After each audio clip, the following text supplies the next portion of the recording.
and sustainer. Amen. So I guess I should kind of stand still. Try. Oh dear. You guys know that's going to be a problem for me. All right, so the disciples are fighting. It says here in the gospel that Jesus said, "Is this teaching difficult for you to accept?" And Jesus said this because he noticed that there was some complaining going on. And so he said to them, "Does this offend you?" So I don't know what your experience is, but my experience is that conflicts are always with us. I think that we expect, there are certain places where we expect or assume that conflict might happen, like at work, right? And at home, particularly if you have prepubescent children, like I do. But we don't expect them in the church. They happen in the church, but we don't expect them in the church. And if the truth be known, we kind of think if we have a good family and a good marriage and we're relating well with our children and they're not spawn of the devil, that there shouldn't be fights at home, right? Not really serious ones at any rate. And what I'd like to say to you this morning is that we fight because we're human, and fights are not new. They're not new to us. And they're certainly not new to the religious world. The first major conflict, according to Scripture, was between God and the serpent. And because they couldn't resolve it between the two of them, the serpent looked for agreement with Eve about what should happen with the fruit from the tree of knowledge. Is it edible? Is it not? Should it be in Ivanoni's or Stop and Shop? And the resolution was Adam and Eve. Eve took the devil's side. Adam was given the apple, didn't know that it came from Ivanoni as opposed to Stop and Shop or whatever. And he ate it. And how was the conflict resolved? Adam and Eve get put out of the garden, and the serpent was rendered without legs, like we ever knew a serpent that had legs. But anyway, so conflicts are there. They're there.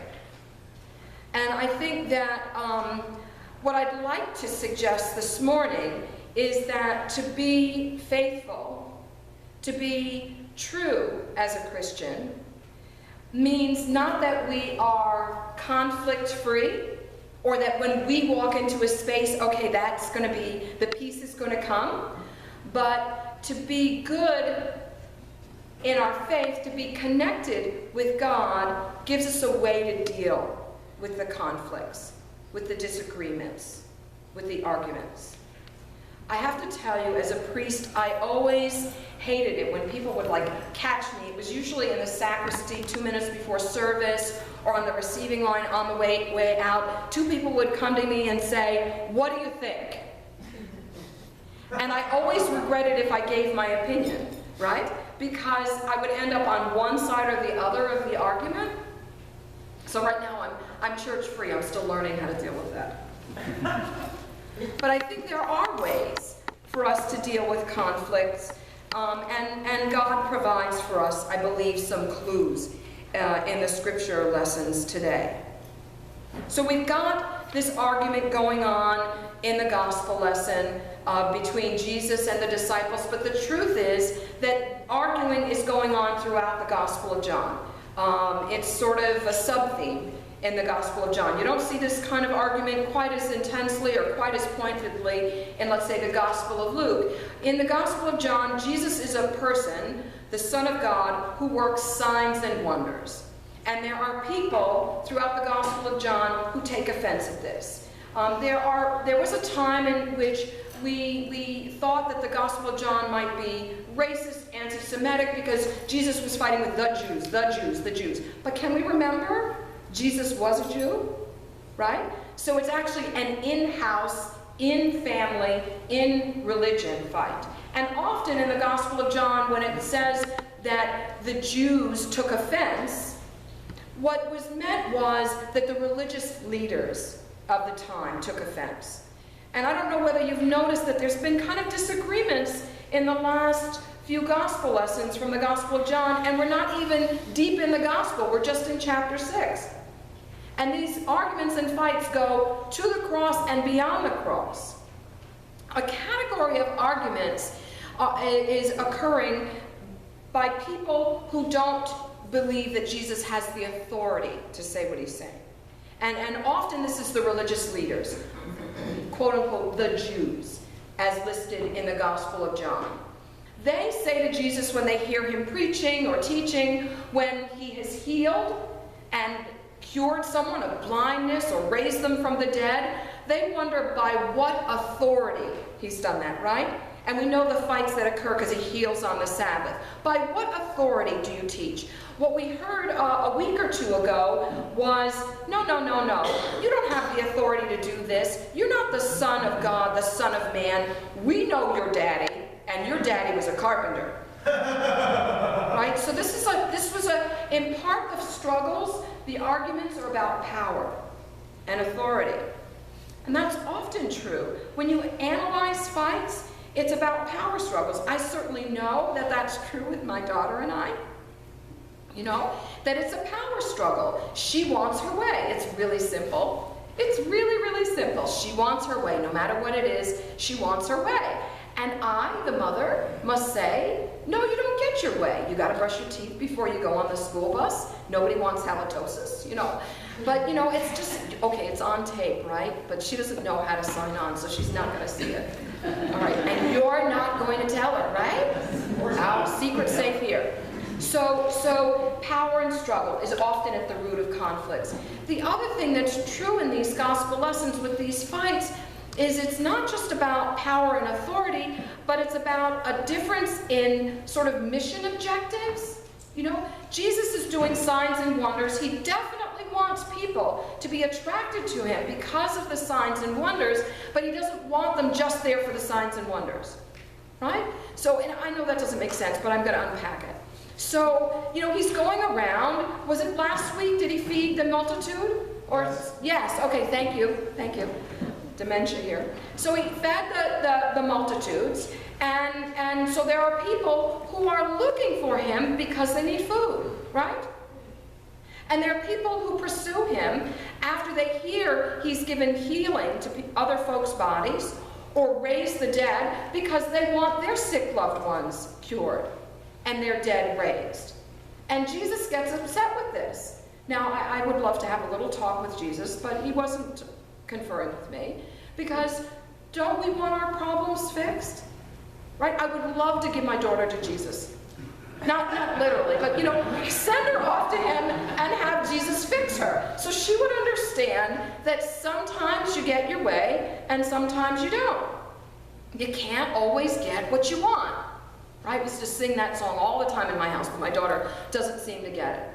But for me, I kind of get this, that if there's somebody around who has the ability to fix what's wrong, don't you want them to fix it? So I completely can empathize with the struggles that go on, mainly internally with the crowds and with the disciples about Jesus fix itself. You know, they want him to do these things. They want to be fixed. But what Jesus wants is not for everybody to come to him to be fixed, but for folks to get that God, who works miracles, is always with us. What he wants is for people to deepen their faith and their trust, so that even if the thing you want doesn't get fixed, you still know that God has the power to get you through. Because sometimes our problems get fixed not with the answers and the solutions we want, they get fixed in a different way, don't they? And God is with us. And so Jesus wants everybody to get, not just that he can fix all their problems, but have faith in him, have faith in the one who sent him, who will guide you through. He may guide you through the Red Sea on dry foot, or he may take you in a boat, but he's going to get you through. So be ready. We hear in the gospel, they're having this conflict. You know, we always think, oh, 12 disciples, holy number, there were always 12. Right here is the testimony in the scripture lesson for this morning. It didn't start out as 12, right? So they're fighting, And it says here, because of this, many disciples turned back and no longer went with him. And then Jesus turned, asked the 12. You might as well have written there, and then Jesus asked those who were still left. Right? So I don't know whether you've ever been a part of a church where there's a conflict and there's a split and some people stop going to church or they go to another church. Guess what? It wasn't new with us Episcopalians. Happened with Jesus and the disciples. We get 12 disciples because that's kind of who was left. And even at the very end, didn't Peter run away, right? And deny him? And then he had to come back? And Judas had to be replaced? Conflict happens. Arguments happen. The reason why I asked for the lesson from Kings to be read is because I found in Kings and in Ephesians some really useful pointers to us about how to have a good fight, as it were, or how to fight as a Christian. So one of the clues that I'd like to offer you comes out of Ephesians. In Ephesians, it affirms my proposition that so long as there are human beings, there's going to be fighting. So it says, be strong in the Lord and in the power of God, and put the whole armor of God on. So I take this as an affirmation that there's going to be fights, because God has provided for us armor, right? And then it goes on, it says, you got to analyze the fight, because your enemies are not blood and flesh, or flesh and blood. Who's flesh and blood? We are humans. So our fights are not with humans.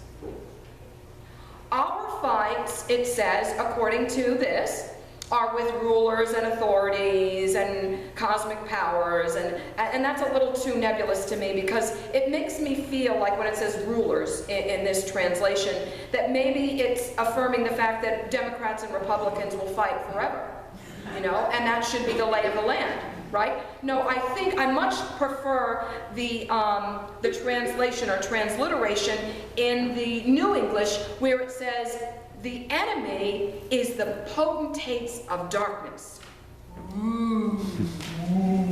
Potentates of darkness. So, for me, that believe it or not, for me, that's crystal clear. So, it's not the homeless who should just go get a damn job and stop being homeless who are the problem. It's homelessness that's the problem. Get it? It's not undocumented people who are taking away our jobs and ruining the country who are the problem. Not just ruining this country, but they're coming in rafts to Greece, poor Greece. Totally, I would say, on the verge of bankruptcy, but Greece is an example of how you can be beyond bankruptcy and still operating. Have all of these folks who are coming from war-torn countries, who are having to make a choice between having themselves and their loved ones blown up in a bomb explosion, or shot, or beheaded, or getting in a raft and risking your life and floating across the Mediterranean Sea to Greece. So the problem is not the undocumented. The problem is that we live in a world where there's war, famine, and disaster, and sometimes it gets out of our control to control it. So it's not those undocumented people moving to Greece who are the problem, or the undocumented who are in our midst who are the problem. The problem is our definition of who gets to be where. I love the Native American philosophy around this fragile earth, our island home. Who were the original people in what we now call the United States? Right? Come on, you can tell me. Native Americans. You need to talk to me. I will stay here until you talk to me. So it's Native Americans. And I don't know whether you know anything about their theology or philosophy. Who do Native Americans think the land belongs to? The Great Spirit. So, we've created reservations, right? And they had territories, but they never saw the land as theirs.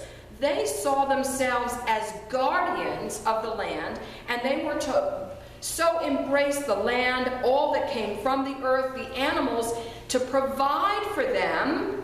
When they would hunt, they would pray before they hunted. They would pray and give thanks to the animal that gave its life so that they could eat. Very different disposition. We traveled on boats in one way or another.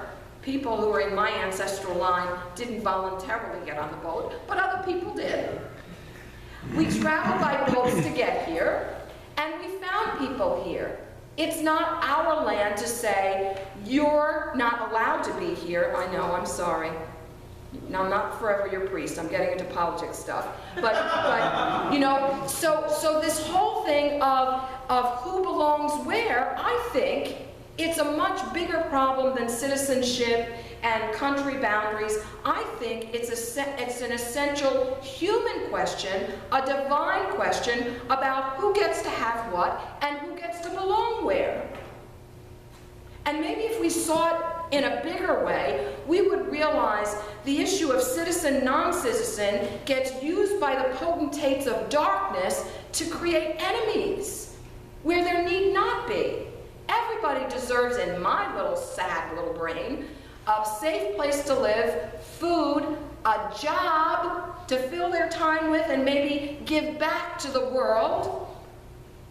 That to me, those to me are basic human rights, and we turn them into somehow privileges of citizenship and place of birth. So a clue that we get out of Ephesians is there are going to be fights. God will equip you with for the fight. You're going to wear, what are you going to wear when you fight? You are going to wear the armor of God.